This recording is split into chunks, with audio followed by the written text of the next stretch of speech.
Thank you, Ruth. It is such a privilege to be asked to present the message on a day like this. I hope that you will be blessed by my thinking. We're working with the Gospel of John. In the beginning was the Word, and the Word was with God, and the Word was God. Those are the majestic words opening this Gospel. Well, I can't resist pointing out that it was just 2 weeks ago that the British National Library paid $9 million for a copy of the book of John, which had been hand-printed in Latin, bound in goat leather, sometime prior to the year 687, when it was placed in a coffin in Ireland. It's the oldest surviving book in Europe. That has nothing to do with the message, but I thought I would slip it in there. At least you'll pay attention because you know we're talking big bucks in this sermon. So this John of whom we speak is John the disciple, not John the Baptist.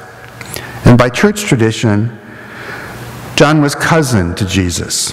His mother, Salome, the one who accompanied Mary, the mother of Jesus, to anoint Jesus' body after the crucifixion, was Mary's sister. Well, if you're a lectionary preacher this Sunday, you just can't get away with get away without John. The lectionary gospel reading is the Gospel of John. The lectionary New Testament reading is from Acts, and as you just heard, it's about Peter and John. The epistle reading is from the letters attributed to John. And just for good measure, the alternative reading, for those who don't want any of the above, is from Revelations, which is attributed by some to John in his old age. Anything we know about Jesus' life we can guess was true for John as well. I've included a bulletin note to justify my opinion that as good Judean boys, they had memorized a lot of sacred text. From various historical studies and records, we can put together that their families were very poor. The Judeans had been decisively incorporated into the Roman Empire.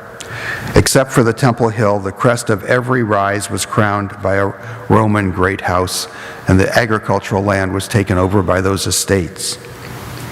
The taxes that were enforced left just enough for peasant farmers to survive in good years. But in bad years, the taxes took all there was and then demanded more.